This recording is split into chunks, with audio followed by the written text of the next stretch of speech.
Hello everyone, welcome to my channel से Ashok. Friends, आज हम बीआरबीएल के मॉड्यूल सी में चैप्टर नंबर 22 करेंगे। तो ये चैप्टर है फ्रेंड्स आपका कंज्यूमर प्रोटेक्शन एक्ट 2019 के बारे में, पूरा उसी के बारे में ही डिस्कशन करेंगे हम, और इसी लेक्चर में चैप्टर खत्म भी हो जाएगा। ओके, तो सबसे पहला सवाल है, what is consumer protection act 2019? The consumer protection act 2019 is a significant legislation enacted in India to enhance customers consumer rights and protection.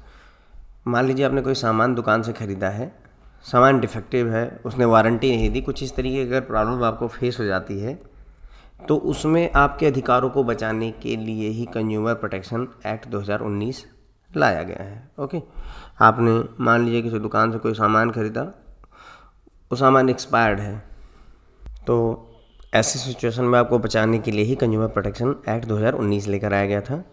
पहले कंज्यूमर प्रोटेक्शन एक्ट 1986 था, उसको रिप्लेस किया कंज्यूमर प्रोटेक्शन एक्ट 2019 ने, और ये इफेक्टिव रहा जुलाई 2020 से। Okay, वैसे इसे कहते हैं कंज्यूमर प्रोटेक्शन एक्ट 2019। ओके, उद्देश्य क्या है?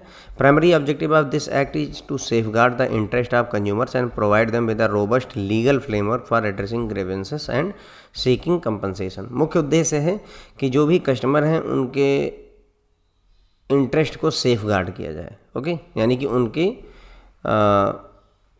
जो भी उनकी प्रॉब्लम वो फेस कर रहे हैं या फिर जो भी उनकी पैसे खर्चा कर रहे हैं उसको बचाया जाए। ओके, इंटरेस्ट को सेव करना और उन्हें एक मजबूत लीगल सिस्टम प्रोवाइड करना जिसकी सहायता से अगर उनको किसी तरीके का ग्रीवियंस है, किसी तरीके का दुखड़ा है, परेशानी है, तो उसको वो एड्रेस कर सकें और अगर ज़रूरत पड़े तो उसमें कंपनसेशन भी वो ले सकें। ओके, बात करेंगे अनफेयर कॉन्ट्रैक्ट और अनफेयर ट्रेड प्रैक्टिस की।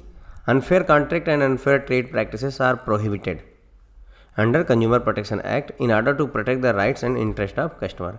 कस्टमर के अधिकारों को बचाने के लिए, उसके हित को बचाने के लिए अनफेयर कॉन्ट्रैक्ट और अनफेयर ट्रेड प्रैक्टिस को प्रोहिबिट किया गया है कंज्यूमर प्रोटेक्शन एक्ट 2019 में। अनफेयर कॉन्ट्रैक्ट क्या होता है? तो कंज्यूमर प्रोटेक्शन एक्ट का सेक्शन 246 अनफेयर कॉन्ट्रैक्ट के बारे में बात करता है।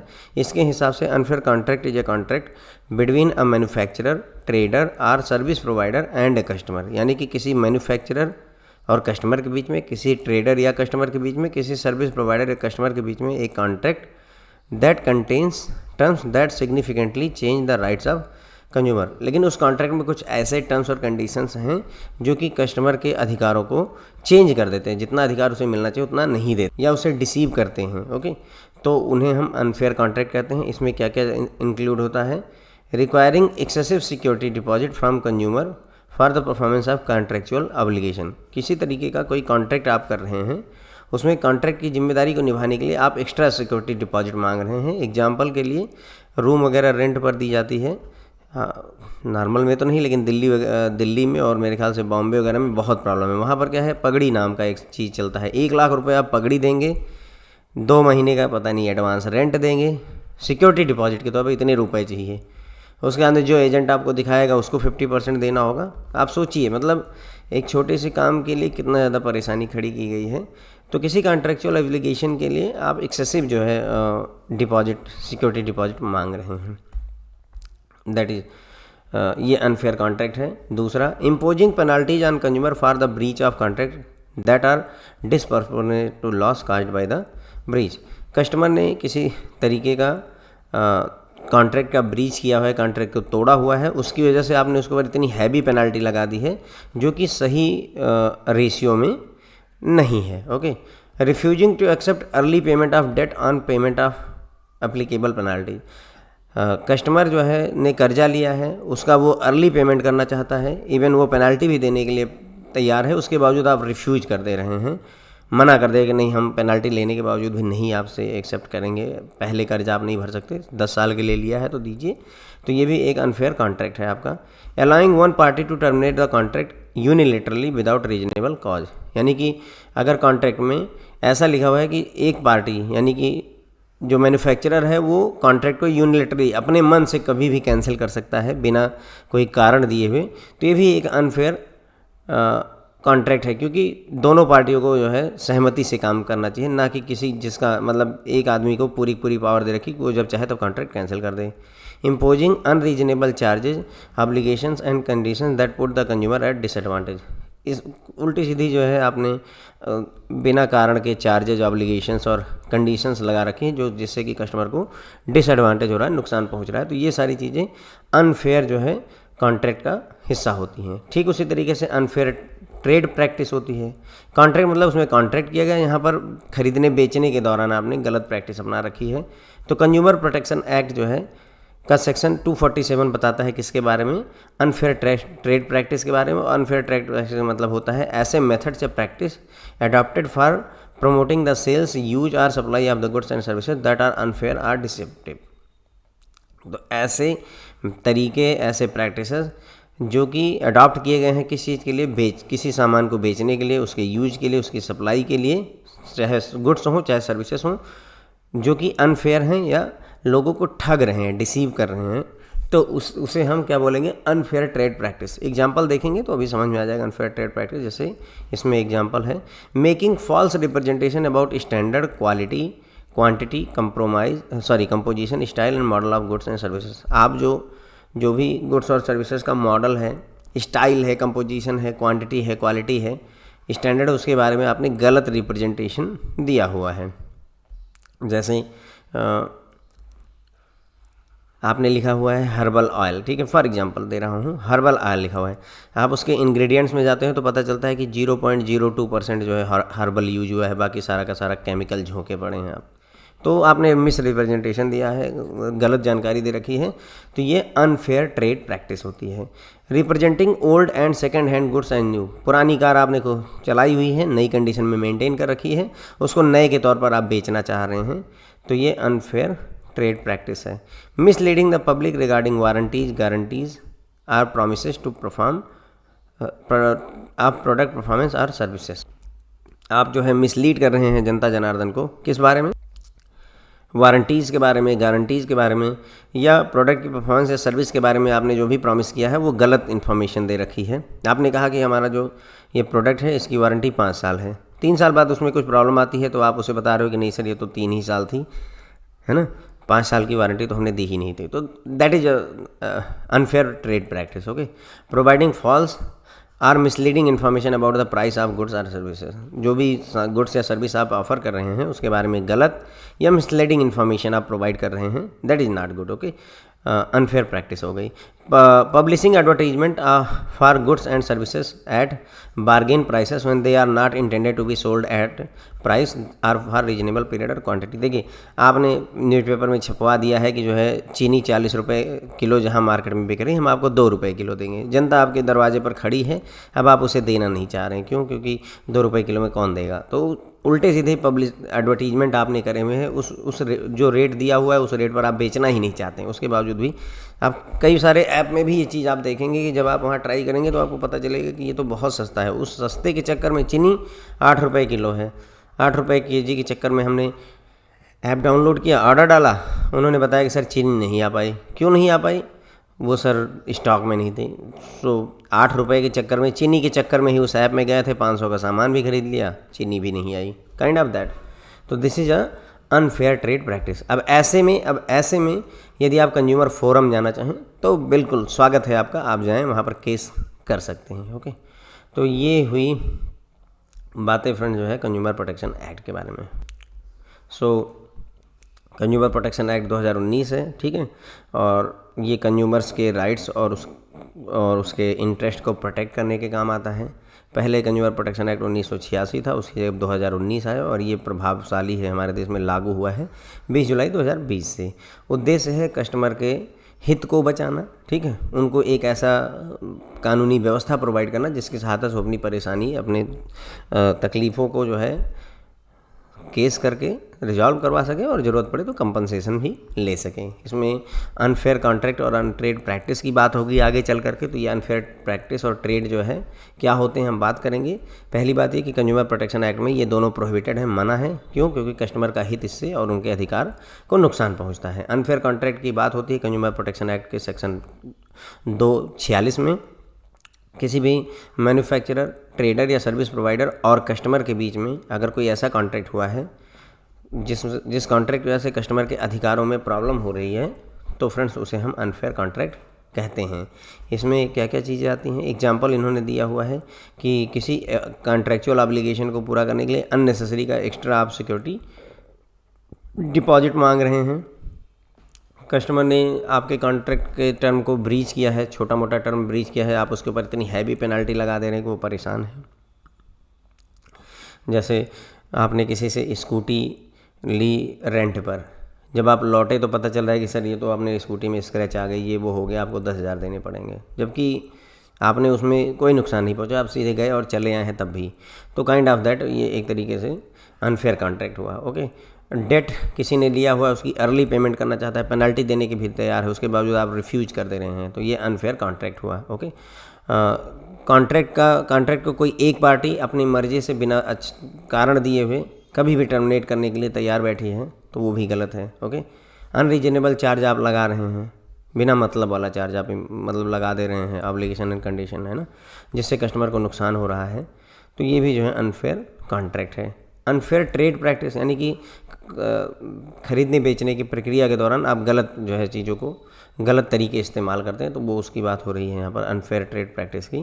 कंज्यूमर प्रोटेक्शन एक्ट सेक्शन 247 में डिफाइन है। कंज्यूमर प्रोटेक्शन एक्ट के सेक्शन 247 में अनफेयर ट्रेड प्रैक्टिस को डिफाइन किया गया। इसके हिसाब से ऐसे तरीके, ऐसे मेथड, ऐसे प्रैक्टिस जिनको सेल्स गुड्स और सर्विसेज के सेल्स, यूज या सप्लाई में यूज किया जाता है, जो कि कस्टमर के लिए अनफेयर है या उनको ठगने के लिए, उनको बेवकूफ़ बनाने के लिए यूज किया जाता है, तो उन्हें अनफेयर ट्रेड प्रैक्टिस किया जाता है। जैसे आपने गलत इन्फॉर्मेशन, गलत रिप्रेजेंटेशन दे रखा है अपने गुड्स या सर्विस के स्टैंडर्ड या क्वालिटी के बारे में, ठीक है, उसके बाद में सेकंड हैंड सामान को आप नया बता करके बेच रहे हैं, ये भी अनफेयर ट्रेड प्रैक्टिस है। आपने जो गारंटी या वारंटी है, ठीक है, उसके बारे में मिसलीडिंग इन्फॉर्मेशन दे रखी है। उसके बाद में प्राइस ऑफ गुड्स या सर्विसेज के बारे में आप मिसलीडिंग या फॉल्स इन्फॉर्मेशन प्रोवाइड करते हैं। जो भी गुड्स और सर्विसेज हैं, उनको जिस प्राइस पर आपने पब्लिश किया हुआ एडवर्टीजमेंट न्यूज़पेपर में निकाला हुआ उस प्राइस पर आप उसे बेचना नहीं चाहते हैं। ओके, तो ये सारी चीज़ें क्या हैं, अनफेयर ट्रेड प्रैक्टिस का हिस्सा है। अब कंज्यूमर प्रोटेक्शन काउंसिल की बात करेंगे।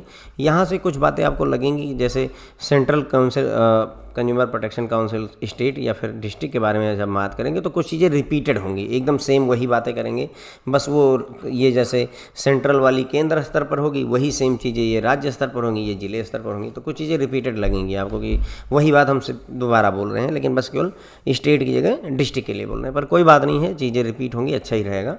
कंज्यूमर प्रोटेक्शन काउंसिल होती है। Consumer protection council play a crucial role in promoting and protecting consumer rights under the consumer protection act 2019। तो कस्टमर के अधिकारों को बचाने के लिए कंज्यूमर प्रोटेक्शन एक्ट 2019 के तहत कंज्यूमर प्रोटेक्शन काउंसिल्स को इस्टेब्लिश किया जाता है, ताकि कोई कस्टमर को अगर प्रॉब्लम है तो वो जाकर के अपना केस कहाँ दायर करेगा, इन्हीं काउंसिल्स में जाकर के दायर करता है। 3 तरीके की काउंसिल जो है अवेलेबल होती हैं डिफरेंट लेवल पर। सेंट्रल कंज्यूमर प्रोटेक्शन काउंसिल केंद्र स्तर पर, स्टेट कंज्यूमर प्रोटेक्शन काउंसिल राज्य स्तर पर, और डिस्ट्रिक्ट कंज्यूमर प्रोटेक्शन काउंसिल जिले स्तर पर होती है। ओके, अब इसके बारे में बात शुरू करेंगे। सेंट्रल कंज्यूमर प्रोटेक्शन काउंसिल की बात कर रहे हैं, तो कंज्यूमर प्रोटेक्शन एक्ट के सेक्शन 3(1) में सेंट्रल गवर्नमेंट इस्टेब्लिश करती है सेंट्रल कंज्यूमर प्रोटेक्शन काउंसिल को, जिसे सेंट्रल काउंसिल के नाम से भी जाना जाता है। नोटिस करने वाली बात क्या है कि सेंट्रल कंज्यूमर प्रोटेक्शन काउंसिल को कौन इस्टेब्लिश करता है, सेंट्रल गवर्नमेंट। इसको दूसरा क्या नाम है, सेंट्रल काउंसिल भी होता है। उसके बाद में दूसरा, primary objective of the central council as stated in the section 5 is to render advice on promotion and protection of consumer rights under the consumer protection act. तो सेंट्रल काउंसिल का उद्देश्य क्या है, इसके बारे में बात की गई है किसमें, कंज्यूमर प्रोटेक्शन एक्ट के सेक्शन 5 में। तो उद्देश्य ये है कि कस्टमर के अधिकारों को प्रमोट करना, प्रोटेक्ट करना कंज्यूमर प्रोटेक्शन एक्ट के तहत। अब जो भी कंज्यूमर अफेयर के जो मिनिस्टर होते हैं, minister in charge of department of consumer affair, central government में जो मंत्री होंगे किसके, कंज्यूमर अफेयर्स डिपार्टमेंट के, वही सेंट्रल काउंसिल के चेयरपर्सन होते हैं, सिंपल से शब्दों में। According to the section 4 of act या statute, central council meet as and when necessary but at least 1 meeting held annually.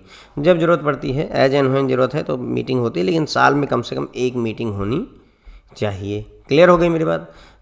तो ये सेंट्रल कंज्यूमर प्रोटेक्शन काउंसिल की बात हो गई। अब हम स्टेट कंज्यूमर प्रोटेक्शन काउंसिल की बात करेंगे। तो इसको कौन इस्टेब्लिश करेगा? स्टेट गवर्नमेंट करती है। क्लियर हो गई? स्टेट कंज्यूमर प्रोटेक्शन काउंसिल या इसे स्टेट काउंसिल भी कहते हैं। तो कंज्यूमर प्रोटेक्शन एक्ट का सेक्शन 6(1) जो है इस्टेब्लिश करने में मदद करता है कि इसको हर स्टेट गवर्नमेंट अपने राज्य में स्टेट कंज्यूमर प्रोटेक्शन काउंसिल बनाती है, जिसे स्टेट काउंसिल भी के नाम से जाना जाता है। प्राइमरी उद्देश्य क्या है? सेम वही जो उनका था वही है, स्टेट काउंसिल है। इसके बारे में सेक्शन 7 में बात की गई है, to provide advice on promotion and protection of consumer rights within the state. अब वो क्या था? पूरे देश में ये लोग राज्य स्तर पर कंज्यूमर के अधिकारों को प्रमोट करते हैं, उसे प्रोटेक्ट करते हैं कंज्यूमर प्रोटेक्शन एक्ट के तहत। वहाँ क्या था? जो कंज्यूमर अफेयर का केंद्रीय मंत्री है वो अध्यक्ष थे। यहाँ कौन हेड होगा? चेयरपर्सन कौन होगा? जो स्टेट गवर्नमेंट में कंज्यूमर अफेयर के इंचार्ज होंगे। उसके बाद में एडिशनल ऑफिशियल और non official member not exceeding 10 or nominated by central government. इसमें जो स्टेट काउंसिल होती है उसमें additional official non official members भी होते हैं, जो कि मैक्सिमम नॉट एक्सीडिंग 10 यानी 10 से ज़्यादा नहीं हो सकते, और इन सबको नॉमिनेट किया जाता है केंद्र सरकार द्वारा। स्टेट काउंसिल जो है साल में कम से कम 2 बार मीटिंग करती है। हर साल में कम से कम 2 बार मीटिंग करती है। स्टेट काउंसिल को 2 बार है, सेंट्रल काउंसिल को 1 बार है। डिस्ट्रिक्ट कंज्यूमर प्रोटेक्शन काउंसिल की बात करेंगे। Under section 8(1) of the consumer protection act state government establishes district consumer protection council. थोड़ा ध्यान रखिएगा कि जो सेंट्रल काउंसिल है उसको सेंट्रल गवर्नमेंट करती है, जो स्टेट काउंसिल है उसको स्टेट करती है, जो डिस्ट्रिक्ट काउंसिल है उसको भी स्टेट ही करती है, क्योंकि जिले जो है राज्य के अंदर आते हैं, ऐसे ध्यान रखिएगा। तो स्टेट गवर्नमेंट द्वारा इस्टेब्लिश किया जाता है, ऐसा नहीं कि डिस्ट्रिक्ट द्वारा नहीं इस्टेब्लिश किया जाता। किया किसके द्वारा जाता है? राज्य सरकार द्वारा। हर राज्य सरकार द्वारा अपने हर जिले में इस्टेब्लिश किया जाता है। Okay, district consumer protection council को। अगेन इनका भी district council aim to assist the promotion and protection of consumer right at district level, है ना, जैसा कि सेक्शन 8 और 9 में बताया गया है। तो अगेन वही डिस्ट्रिक्ट जो काउंसिल होगा क्या करेगी? डिस्ट्रिक्ट स्तर पर जो है कस्टमर के अधिकारों और उसके हित की प्रोटेक्शन की बात करेगी। District council is composed of member such as chairperson. अब यहाँ पर चेयरपर्सन कौन होगा? यहाँ पर जो डिस्ट्रिक्ट कलेक्टर होगा या डिस्ट्रिक्ट मजिस्ट्रेट होगा, डीएम जो होते हैं जिले के, उनको जो है डिस्ट्रिक्ट काउंसिल का हेड चेयरपर्सन बनाया जाता है। और इसके अलावा other official non official members भी होते हैं इसमें। ओके, तो ये हो गई फ्रेंड्स बातें हमारी काउंसिल के बारे में। कंज्यूमर प्रोटेक्शन की काउंसिल की बात हो रही है, तो कंज्यूमर प्रोटेक्शन काउंसिल जो है कंज्यूमर के अधिकारों को, हितों को बचाने और उसे प्रमोट करने में मदद करता है, रोल अदा करता है। कंज्यूमर प्रोटेक्शन एक्ट 2019 के तहत 3 कंज्यूमर प्रोटेक्शन काउंसिल हैं डिफरेंट लेवल पर। Central consumer protection council, state consumer protection council और district consumer protection council. Central की अगर हम बात करें तो इसको सेंट्रल गवर्नमेंट द्वारा इस्टेब्लिश किया जाता है, इसे सेंट्रल काउंसिल कहते हैं। स्टेट वाले में स्टेट गवर्नमेंट द्वारा इस्टेब्लिश किया जाता है, उसे स्टेट काउंसिल कहते हैं। डिस्ट्रिक्ट वाले में डिस्ट्रिक्ट में स्टेट गवर्नमेंट द्वारा ही किया जाता है। किसके द्वारा? स्टेट गवर्नमेंट के द्वारा। उद्देश्य सभी का वही है। सेंट्रल काउंसिल का उद्देश्य है कि कस्टमर के अधिकारों को प्रोटेक्ट किया जाए, प्रमोट किया जाए पूरे देश में, जबकि स्टेट का रहेगा अपने राज्य में और डिस्ट्रिक्ट का रहेगा अपने ज़िले में। ओके, यहाँ पर चेयरपर्सन कौन होता है सेंट्रल काउंसिल का? जो कंज्यूमर अफेयर का मंत्री होगा केंद्र स्तर पर, वो बनेगा। राज्य वाले स्टेट काउंसिल में कौन होगा? जो राज्य स्तर पर कंज्यूमर अफेयर का मंत्री होगा वो, ठीक है। और तीसरा कौन होता है? डिस्ट्रिक्ट स्तर पर जो डीएम होते हैं और डीसी है ना, डिस्ट्रिक्ट कलेक्टर जो होते हैं वो होते हैं। ओके, अब सेंट्रल काउंसिल की मीटिंग साल में कम से कम 1 बार होनी चाहिए, वैसे जब चाहे तब मिल सकते हैं। स्टेट काउंसिल की कम से कम 2 बार होनी चाहिए, डिस्ट्रिक्ट काउंसिल की ऐसी कोई बात नहीं कही गई है। ओके, तो मैंने कहा नहीं कि रिपीटेड हैं चीज़ें। अब देखो, ये state consumer protection council state government द्वारा इस्टेब्लिश की जाती है। अगेन उद्देश्य वही है कि अपने राज्य में विद इन उनके स्टेट में कस्टमर के अधिकारों को बचाना। कंज्यूमर अफेयर का जो मंत्री होगा राज्य स्तर का, वो इसका चेयरपर्सन होता है। एडिशनल ऑफिशियल और non official member up to 10 जो है सेंट्रल गवर्नमेंट द्वारा अपॉइंट किए जाते हैं। स्टेट काउंसिल को साल में कम से कम 2 बार मीटिंग करनी चाहिए, बाकी जब चाहे तब कर सकते हैं। डिस्ट्रिक्ट कंज्यूमर प्रोटेक्शन काउंसिल की बात करें तो स्टेट गवर्नमेंट इसे इस्टेब्लिश करता है। ओके, कौन करेगा? स्टेट गवर्नमेंट करेगा। डिस्ट्रिक्ट लेवल पर ये जो है कस्टमर के अधिकारों को बचाने की कोशिश करते हैं। डिस्ट्रिक्ट काउंसिल में जो है चेयरपर्सन होता है। चेयरपर्सन कौन होता है? जो डीसी या डीएम होता है। डिस्ट्रिक्ट कलेक्टर या डीएम जो जिले का है ना डीएम होता है, वही इसका चेयरपर्सन होता है। इसके अलावा ऑफिशियल और नॉन ऑफिशियल मेंबर्स भी हो सकते हैं। कितने होंगे इसकी बात नहीं कही गई है। अब आगे बात करेंगे district, state and national consumer dispute redressal commission की। यानी कि अगर किसी को प्रॉब्लम हो जाए, किसी कस्टमर को प्रॉब्लम हो जाए तो वो अपना केस कहाँ करेगा?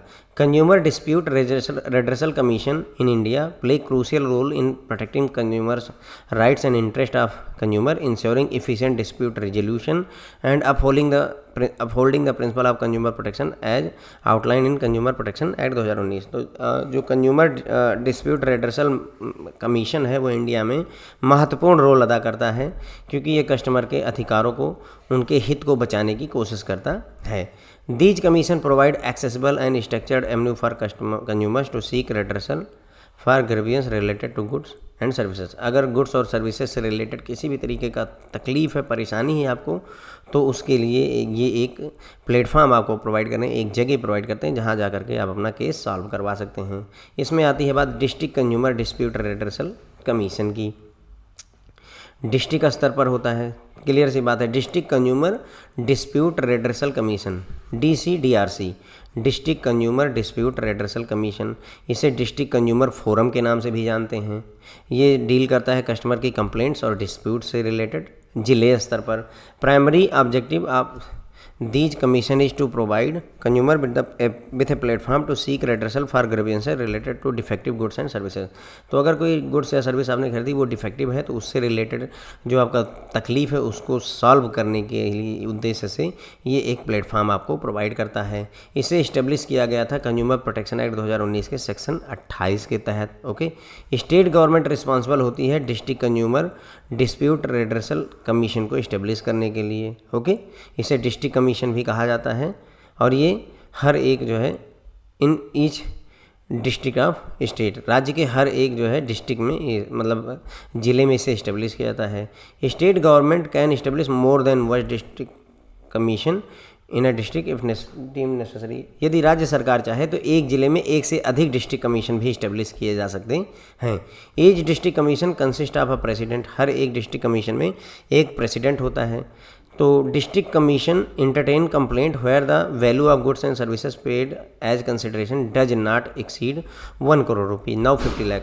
देखिए ध्यान ये वाला रखिएगा कि अब सिर्फ जो है 50 लाख रुपए तक का अगर गुड्स या सर्विस आपने खरीदा है तो उसका केस आप कंप्लेंट कहाँ करेंगे? डिस्ट्रिक्ट कमीशन में कर सकते हैं। ये मत याद रखिएगा 1 करोड़, क्योंकि ये अपडेट हो गया है 2021 या 2020 में अपडेट कर दिएगा, तो हम ध्यान करके चलेंगे, कन्फ्यूजन नहीं पालनी। लिख दिया है मैंने, क्योंकि बाद में आप लोग जो है बहस करने लगेंगे, लेकिन ये है कि नाउ 50 लाख है, 50 लाख तक के केसेस को डिस्ट्रिक्ट कमीशन देखेगा। It also consider cases where the cause of action complainants residence opposite parties location fall within is jurisdiction. तो यहाँ पर उन भी केसेस को भी कंसिडर किया जाता है जहाँ पर कॉज ऑफ एक्शन, मतलब जो है जो प्रॉब्लम हुई है उसकी वजह, या जिसने जो कंप्लेनेंट है जिसने गुड सर्विस डिफेक्टिव बेचा उसका घर, या अपोजिट पार्टी की जो लोकेशन है वो उसी डिस्ट्रिक्ट में आती है। कहने मतलब ये हुआ कि सोचो ए और बी 2 लोग हैं। बी दिल्ली का रहने वाला है, वो जो है मान लो MP में भोपाल में आया हुआ था, उसने कोई सामान खरीदा। अब जो बी है वो मुंबई का रहने वाला है। भाई अब यहाँ से ए से कुछ सामान खरीदा और बी मुंबई पहुँच गया, तो अब जो है ये डिफ़िकल्ट होगा कि बी जो है वापस आए मध्य प्रदेश में और वहाँ पर कंप्लेंट करे। तो रेजिडेंट अगर उसका मान लो है ना, जो कंप्लेनेंट है उसका एड्रेस महाराष्ट्र है अगर, या मुंबई है, तो मुंबई में ही वो कंप्लेंट कर सकता है। यही बातें यहाँ कही गई हैं कि ऐसा पॉसिबल है। District commission typically operate in the district headquarter. जो डिस्ट्रिक्ट कमीशन होता है डिस्ट्रिक्ट हेडक्वार्टर में ऑपरेट करता है, लेकिन अदर प्लेसेस पर भी ऑपरेट कर सकता है अगर स्टेट गवर्नमेंट नोटिफाई कर दे तो। ठीक है, अगर आप डिस्ट्रिक्ट कमीशन के फैसले से खुश नहीं हैं तो स्टेट कमीशन में जाकर अप्लाई कर सकते हैं 45 दिन के अंदर में। जिस डेट को डिस्ट्रिक्ट कमीशन ने ऑर्डर दिया है उसके 45 दिन के अंदर आप जाकर के कंप्लेन कर सकते हैं, कोई दिक्कत नहीं। और स्टेट कमीशन तभी आपके मामले का एंटरटेन करेगा जब आप उसको सफिशिएंट कॉज दिखाएं कि हाँ वाकई इस केस को इस स्तर तक लाने की ज़रूरत है। साथ ही साथ में जो भी डिस्ट्रिक्ट कमीशन ने ऑर्डर दिया है उसका 50% आपको जमा करना होगा, तभी जो है स्टेट कमीशन आपका अपील सुनेगा। An appeal can be filed with the state commission only 50% of the order amount has been deposited as prescribe. ठीक है, तो ऑर्डर अमाउंट का 50%, ऑर्डर किसने दिया था? डिस्ट्रिक्ट कमीशन ने, तो उसका 50% आपको जमा करना पड़ेगा। ठीक है, तो ये हुई फ्रेंड्स बातें।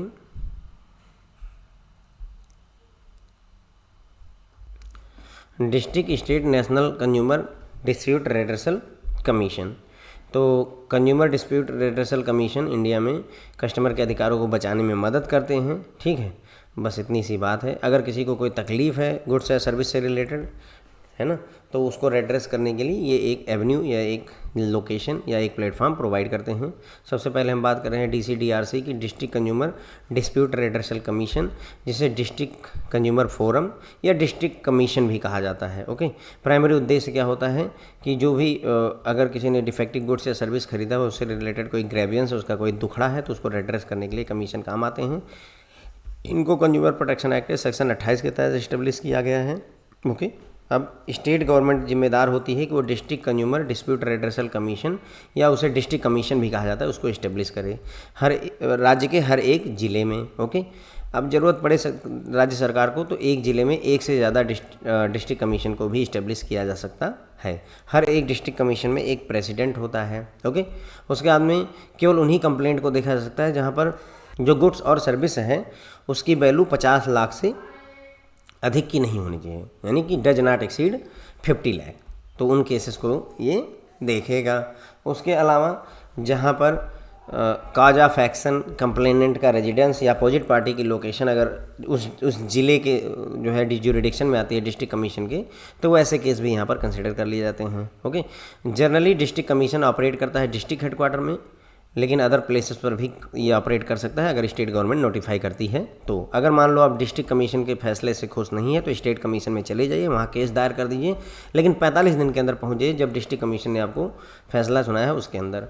स्टेट कमीशन आपके केस को तभी इंटरटेन करेगा जब उसको लगे कि हाँ सफिशिएंट कॉज है, पर्याप्त कारण है कि हाँ इसको हमें एंटरटेन करना चाहिए। साथ ही साथ डिस्ट्रिक्ट कमीशन ने जो फाइन लगाई है या जो ऑर्डर दिया है जितने अमाउंट का, उसका 50% आपको जमा करना होगा, तभी जो है आपका स्टेट कमीशन में केस फाइल ही हो पाएगा।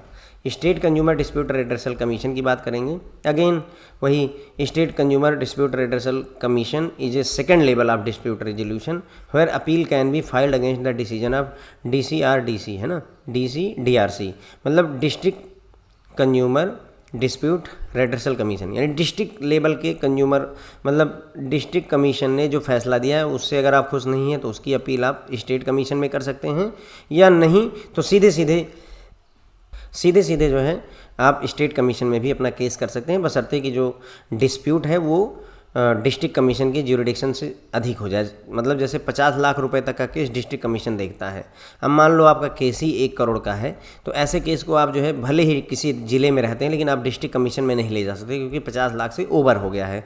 तो कहाँ फाइल करेंगे? स्टेट कमीशन में सीधे फाइल कर देते हैं। It is usually presided over by retired और सिटिंग हाई कोर्ट जज। इसमें हेड कौन होगा? देखो स्टेट कमीशन है तो स्टेट में हाई कोर्ट होती है, तो हाई कोर्ट का कोई रिटायर्ड या मौके पर काम कर रहे जज जो है यहाँ पर बॉस बन के बैठते हैं। इसको सेक्शन 42 में इस्टेब्लिश किया गया है कंज्यूमर प्रोटेक्शन एक्ट के। अब यहाँ कुछ कॉमन सी बातें करेंगे। स्टेट गवर्नमेंट जो है state consumer dispute redressal commission या इसे स्टेट कमीशन के नाम से इस्टेब्लिश कहा जाता है, स्टेट में इस्टेब्लिश करते हैं। यानी कि स्टेट कमीशन को कौन इस्टेब्लिश करता है? स्टेट गवर्नमेंट करती है। स्टेट कमीशन जो है वो ऑपरेट कहाँ करेगा? भाई जो स्टेट कैपिटल है यानी कि राज्य की जो राजधानी है, लेकिन रीजनल ब्रांचेज भी जो है हो सकती हैं अगर स्टेट गवर्नमेंट चाहे तो। हर एक स्टेट कमीशन में प्रेसिडेंट होगा और डिफरेंट नंबर ऑफ मेंबर्स होंगे सेंट्रल गवर्नमेंट के कंसल्टेशन से। अब केसेस कितने देखते हैं, कितने रुपए के? तो जो गुड्स एंड सर्विसेज आपने खरीदी है वो अगर 50 लाख से अधिक 50 lakh plus and up to 2 crore तक का है तो वो स्टेट कमीशन द्वारा हैंडल तो district commission up to 50 lakh, state commission 50 lakh से अधिक यानी 50 लाख प्लस से लेकर के 2 करोड़ तक। Okay. It also considers complain again unfair contract below 10 crore rupees. देखिए यहाँ लिखा हुआ था 10 करोड़ रुपीज़, तो अगर ये अनफेयर कॉन्ट्रैक्ट की भी बात करेगा तो अप टू बिलो 2 करोड़ जो है ये देखेगा। कितना? बिलो 2 करोड़। इसको 2 करोड़ रीड करना है। जैसे यहाँ पर 10 करोड़ से घट करके 2 करोड़ हो गया, उसी तरीके से यहाँ पर भी 10 करोड़ से करके 2 करोड़ हो गया है।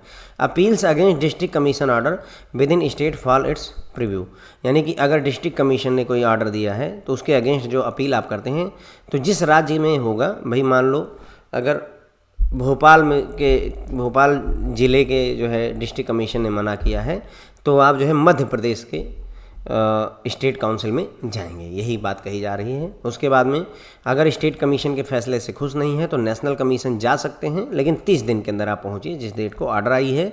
अगेन वही नेशनल कमीशन आपके केस को तभी इंटरटेन करेगा जब आप सफिशिएंट जो है कॉज दिखाएंगे, सफिशिएंट कारण देंगे, और साथ ही साथ में जैसे डिस्ट्रिक्ट कमीशन में था उसी तरीके से यहाँ पर भी केस अभी आपका एंटरटेन किया जाएगा जब आपने जो स्टेट कमीशन ने ऑर्डर दिया था उसका 50% पैसा आप जमा कर देंगे। कहाँ?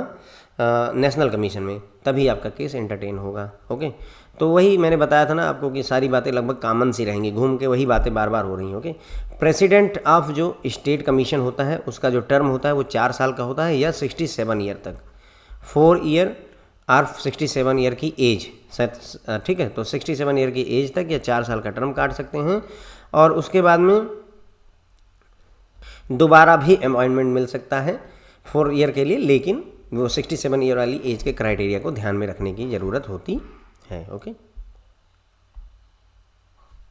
तो state consumer dispute redressal commission, जिसे हम स्टेट कमीशन भी कहते हैं, इसको स्टेट गवर्नमेंट द्वारा इस्टेब्लिश किया जाता है। डिस्ट्रिक्ट कमीशन का कोई फैसला है उसके अगेंस्ट केस फाइल किया जा सकता है स्टेट कमीशन में, या डायरेक्टली भी किया जा सकता है अगर जो है वो डिस्ट्रिक्ट कमीशन के ज्यूरिडिक्शन से बाहर आता है, यानी 50 लाख से अधिक का केस है तो वो सीधे सीधे कहाँ आएगा? स्टेट कमीशन में आता है। इसमें जो हेड बनते हैं वो हाई कोर्ट, चूँकि राज्य सरकार है, राज्य सरकार में हाई कोर्ट होता है राज्य में, तो हाई कोर्ट के जो मौके पर वर्किंग जज हैं या रिटायर्ड जज हैं वहीं यहाँ पर प्रेसिडेंट के तौर पर काम करते हैं। इसे कंज्यूमर प्रोटेक्शन एक्ट के सेक्शन 42 के तहत इस्टेब्लिश किया गया है।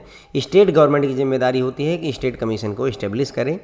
जनरली स्टेट कमीशन जो होते हैं वो राज्य की राजधानी में ऑपरेट करते हैं, लेकिन इनकी जो है रीजनल बेंच भी हो सकती है अगर स्टेट गवर्नमेंट चाहे तो। इसमें स्टेट कमीशन में प्रेसिडेंट होते हैं और डिफरेंट नंबर ऑफ मेंबर्स होते हैं, और वो केंद्र सरकार के कंसल्टेशन से उनको अपॉइंट किया जाता है। उसके बाद में स्टेट कमीशन जो केसेस हैंडल करता है वहाँ पर जो वैल्यू होनी चाहिए 50 लाख से अधिक और 2 करोड़ तक की होनी चाहिए। अनफेयर कॉन्ट्रैक्ट भी के केसेस कंप्लेंट भी हैंडल करेंगे, लेकिन वहाँ पर भी अगेन जो है 2 करोड़ से नीचे के केसेस होने चाहिए ना, अप टू 2 करोड़। 2 करोड़ से नीचे के केसेस को ये कंसिडर करते हैं। अगर डिस्ट्रिक्ट कमीशन का कोई केस है और उसके फैसले से लोग खुश नहीं हैं तो उसके अगेंस्ट अपील कहाँ की जाएगी? स्टेट कमीशन में की जाएगी। स्टेट कमीशन के पास आप स्टेट कमीशन के फैसले से खुश नहीं है तो नेशनल कमीशन जा सकते हैं। 30 दिन के अंदर फैसले के 30 दिन के अंदर आप चले जाइए। आपको दिखाना पड़ेगा कि हाँ नेशनल कमीशन में केस लाने लायक है, और साथ ही साथ में जो आपका स्टेट कमीशन ने जो वो किया था, पेनल्टी आपके ऊपर लगाए थे, उस ऑर्डर अमाउंट का, या जो भी ऑर्डर दिया था कि इतने रुपए जमा करने होंगे, उस ऑर्डर अमाउंट का 50% आपको डिपॉजिट करना पड़ता है। स्टेट कमीशन में जो प्रेसिडेंट होता है उसका टर्म 4 साल का या 67 ईयर एज तक का होता है। ठीक है, 67 ईयर एज या 4 साल तक का उसका वो होता है। इससे दूसरा टर्म भी मिल सकता है इसके प्रेसिडेंट को, लेकिन बस ये है कि 4 साल के लिए फिर से मिल जाएगा, लेकिन उसकी 67 ईयर एज जो है एक्सीड नहीं होनी चाहिए। अब बात करेंगे सबसे बड़े स्तर वाले national consumer dispute redressal commission NCDRC। तो ये देश स्तर पर होता है, हाईएस्ट लेवल होता है जो है कस्टमर डिस्प्यूट रेजोल्यूशन का। इससे अगर नहीं, इसके फैसले से नहीं खुश हुए तो अब सीधे सुप्रीम कोर्ट ही जाना पड़ेगा। ओके, तो स्टेट कमीशन का अगर कोई फैसला है उसके अगेंस्ट, उस डिसीजन के अगेंस्ट आप नेशनल कमीशन में जा सकते हैं, या फिर जो आपका डिस्प्यूट है उसकी जो वैल्यू है वो 2 करोड़ से अधिक की है तो भी आप सीधे नेशनल कमीशन में जा सकते हैं। इसमें जो हेड होंगे, देखिए नेशनल कमीशन है तो ऑब्वियसली इसमें नेशनल स्तर पर सुप्रीम कोर्ट होगा, सुप्रीम कोर्ट के रिटायर्ड या वर्किंग जज इसके प्रेसिडेंट होंगे, हेड करेंगे। प्रिसाइडेड मतलब यहाँ पर जो फैसला सुनाने वाले होंगे, प्रेसिडेंट नहीं कहेंगे। ओके, इसे section 53 of consumer protection act के तहत इस्टेब्लिश किया गया है। सेंट्रल गवर्नमेंट की जिम्मेदारी होती है नेशनल कमीशन को इस्टेब्लिश करने की। नेशनल कमीशन टिपिकली जो है नेशनल कैपिटल रीजन यानी NCR में ऑपरेट करता है, लेकिन इसके रीजनल ब्रांचेज भी होती हैं, हो सकती हैं अगर सेंट्रल गवर्नमेंट ऐसा चाहे तो। नेशनल कमीशन उन केसेस को देखता है जहाँ पर अमाउंट गुड्स और सर्विसेज की जो होती है वो एक्सीड कर जाए 2 करोड़ रुपए से अधिक, नाउ 2 करोड़ प्लस। ओके, कि 2 करोड़ तक स्टेट वाले में देखते हैं। इसी तरीके से यहाँ पर भी एक्सीड 2 करोड़ रखिएगा। Also consider complaint against unfair contract exceeding 10 crore. ठीक है, तो अनफेयर कॉन्ट्रैक्ट एक्सीडिंग 2 करोड़ रुपए तक के कंप्लेंट भी यहाँ पर नेशनल स्तर पर देखे जाते हैं। नेशनल कमीशन का जो ज्यूरिडिक्शन होती है, पावर होती है, अथॉरिटी होती है, उसे एक्सरसाइज किया जाता है बेंच द्वारा, और सीनियर मोस्ट मेंबर जो है, जो बेंच होती है उसको प्रिसाइड करता है, उस पर रहता है। ठीक है, उसको हैंडल करते हैं। अपील अगेंस्ट नेशनल कमीशन जो है, अगर आपको मान लो नेशनल कमीशन के फैसले से खुश नहीं है तो आप सुप्रीम कोर्ट जा सकते हैं। 30 दिन का समय मिलेगा, ऑर्डर आने की डेट से 30 दिन के अंदर आप सुप्रीम कोर्ट जाएंगे, यानी कि अब नेशनल कमीशन के बाद सिर्फ अब सुप्रीम कोर्ट का ही दरवाज़ा खटखटाया जा सकता है। उसके बाद में 30 दिसंबर 2021 को सेंट्रल गवर्नमेंट ने कंज्यूमर प्रोटेक्शन एक्ट को मॉडिफाई किया। उसके हिसाब से इन्होंने जो की चेंजेस किए हैं वही जो मैंने आपको बताए कि अब जो है, जो डिस्ट्रिक्ट कमीशन है उसका ज्यूरिडिक्शन 50 लाख रुपए का हो गया है। ठीक है, उसके बाद में स्टेट गवर्नमेंट का जो ज्यूरिडिक्शन है वो 50 लाख रुपए से अधिक और अप टू 2 करोड़ रुपए हो गया है। और नेशनल कमीशन का जो कंप्लेंट का स्तर है वो 2 करोड़ रुपए से अधिक नहीं होना चाहिए। ओके, जो मेरे ख्याल से हमने नेशनल स्टेट कमीशन हमने बात कर ही ली थी। ओके, हम बात करने वाले थे national consumer dispute redressal commission की। NCDRC ये हाईएस्ट लेवल का कंज्यूमर डिस्प्यूट रेजोल्यूशन मैकेनिज्म होता है। स्टेट कमीशन के फैसले से खुश नहीं है तो भी जा सकते हैं, या स्टेट की जो लिमिट है 2 करोड़ रुपए से अधिक हो जाता है अगर वैल्यू, तो भी आप सीधे भी जा सकते हैं। इसमें सुप्रीम कोर्ट के जो जज होते हैं वो सिटिंग या रिटायर्ड वाले, वो इसको प्रिसाइड करते हैं। इसको section 53 of consumer protection act के तहत इस्टेब्लिश किया गया है। केंद्र सरकार की जिम्मेदारी होती है कि वो नेशनल कमीशन को इस्टेब्लिश करे। नेशनल कमीशन जनरली देश की राजधानी में नेशनल कैपिटल रीजन में ऑपरेट करते हैं, लेकिन रीजनल ब्रांचेज भी संभव हैं। केसेस वही देखेंगे जिनकी वैल्यू 2 करोड़ से अधिक की हो, उनको देखा जाता है यहाँ पर। उसके बाद में कंप्लेंट जो अनफेयर कॉन्ट्रैक्ट वाले हैं वो भी अगर 2 करोड़ से अधिक की हैं तो उसको भी ये एंटरटेन करते हैं। अगर आप नेशनल कमीशन के फैसले से खुश नहीं तो आप सुप्रीम कोर्ट का दरवाज़ा खटखटा सकते हैं 30 दिन के अंदर, जब भी नेशनल कमीशन ने ऑर्डर आपको दिया हुआ हो। 30 दिसंबर 2021 को सेंट्रल गवर्नमेंट ने कंज्यूमर प्रोटेक्शन एक्ट को मॉडिफाई किया और इन्होंने इनकी ज्यूरिडिक्शन को चेंज कर दिया। तो पहले अलग केस था, मैंने वो वाला पढ़ाया नहीं आपको, मैंने यही पढ़ाया कि जो डिस्ट्रिक्ट कमीशन है वो उन्हीं केसेस को देखेगा जहां गुड्स एंड सर्विसेज की वैल्यू 50 लाख से अधिक की ना हो। उसके बाद में ऐसा क्यों किया गया, क्योंकि dispute involving relatively low values up to 50 lakh, यानी कि लो वैल्यू वाले केसेस ही डिस्ट्रिक्ट को दिए गए, बड़ी वैल्यू वाले स्टेट कमीशन को दे दिए गए। स्टेट कमीशन उन केसेस को जहाँ पर वैल्यू 50 लाख से एक्सीड करती है लेकिन 2 करोड़ रुपए नहीं, 2 करोड़ से एक्सीड नहीं करती है। नेशनल कमीशन उन केसेस को देखेगा जहाँ पर वैल्यू 2 करोड़ को एक्सीड कर जाती है। ठीक है, तो बस फ्रेंड्स, मेरे ख्याल से यहीं पर ही आपका कंज्यूमर प्रोटेक्शन एक्ट खत्म होता है। आई होप आपको ये पसंद आएगा। अगर पसंद वगैरह आता है तो लाइक वगैरह कर सकते हैं। Thank you so much friends.